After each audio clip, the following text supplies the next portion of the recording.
So the other day, I read something really fascinating and it stuck with me. One of the greatest writers of all time is Leo Tolstoy, and he wrote these massive novels, and one of them is called Anna Karenina. We are bound together by So God. it's a family drama, it's really fascinating, but what really stood out is the very first sentence of that novel. And I'm going to explain in a second why it's relevant. So we will make a comparison, a parallel to PTE and how that can help you as well. But here's the first line. Happy families are all alike. Every unhappy family is unhappy in its own way. That's a big way, strong way to start a novel. Now, how is this relevant to you? Successful students are all alike. Unsuccessful students are unsuccessful in their own way. So what it means is this. People that are successful, people that get their scores, they achieve their dream with studying overseas, getting their PR, all of them have similar traits. All of them are good at certain things or they practice certain things. Like sat properly on the chair and not on top of the table. And I think it helped a lot.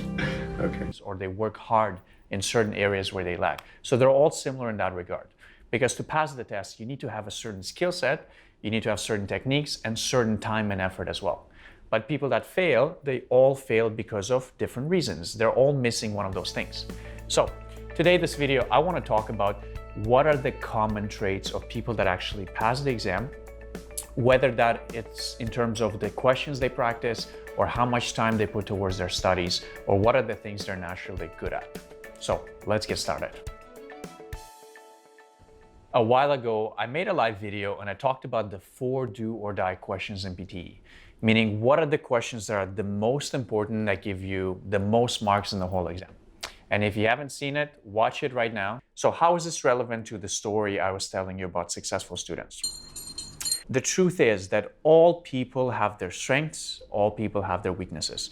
Nobody comes to give an English exam and they're perfect in every section and they can just take the classes for one day and they get 90, 90, 90, 90. Those people are very rare and quite frankly, they wouldn't need to take classes.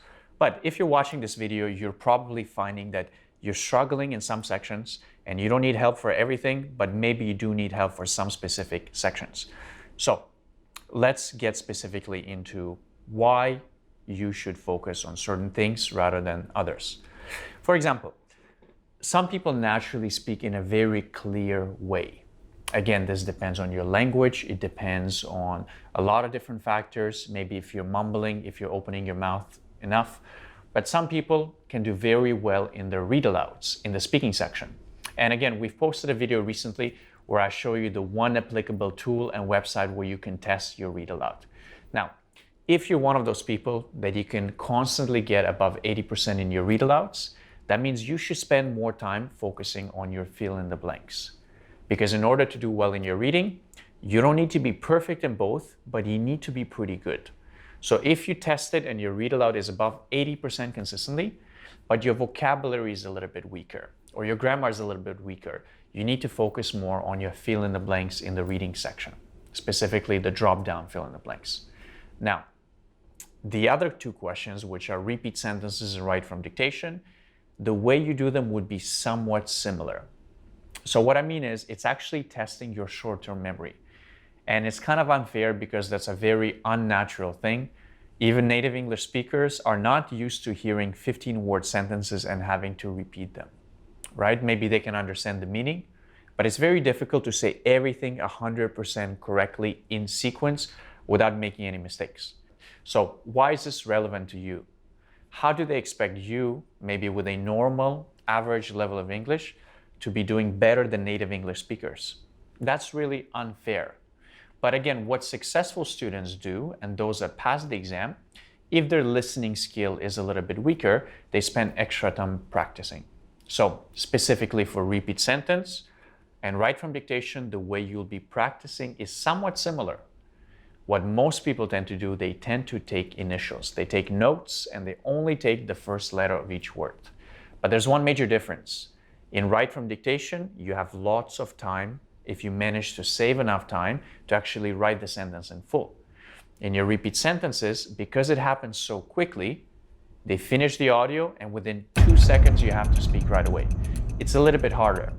So if you're taking initials, you might not have time to do the initials for the full sentence, but at least for the first 5 or 6 words or 5 to 7 words. And whatever you can remember from the end, that part, you can just say whatever comes to your mind. Our School of Arts and Technology accepts applications at all points throughout the year.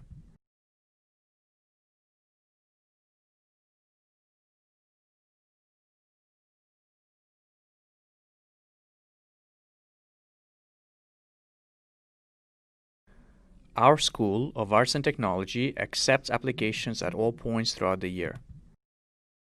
So, the next thing that I wanted to mention is the time and effort. If you think that you're going to get 79, especially without doing much practice, I'm sorry, but you're living in a fairy tale. You're living on another planet. And believe me, that's coming from me, somebody who did a lot of cramming in university, a lot of last-minute studying, staying up all night the day before my final exam. I've done all that, so I can relate. PTE is one of those things that if you're risking this, quite frankly, unless you're a genius and you have an excellent, amazing English, studying for one day before your exam is not going to be sufficient.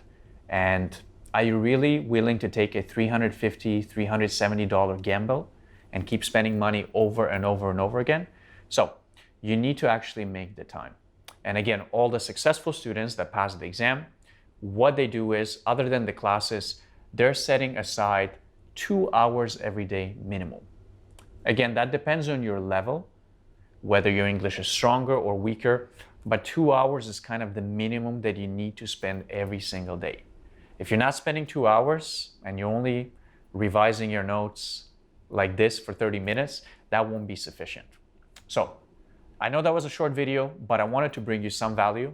Just to summarize, there are 4 questions you need to be good at, 4 questions you need to focus on the most. Number 1, your read aloud. Number 2, repeat sentence. Number 3, your reading and writing fill in the blanks. And number 4, write from dictation. And in order to actually pass your test, you need to spend the time in as well. And my recommendation is to spend at least 2 hours a day for 4 to 5 weeks ideally. And if you schedule that into your routine, let's say 1 hour before work, 1 hour before bedtime, and then before the exam, you prepare with some mock tests, for example, just to test your ability, you should be good to go. You should be in a very good position to get 79 plus, or at least 65 if that's what you're looking for. So this is it for this video, guys. It means a lot to us and to our team. If you click like right now and you click subscribe, this is how we know that this video was valuable, that it helped you, and especially your comments. I personally read every single comment and reply to as many as I can. And the best news is whenever we share free tips and advice and it works for you and you get your score and we get good news. So as a teacher, for myself, for Sumesh, for Shan, and all the teachers on our team, this is the best, seeing people get their scores, get their acceptances, get their registrations and their PR. So leave a comment, like, and I'll see you in the next video.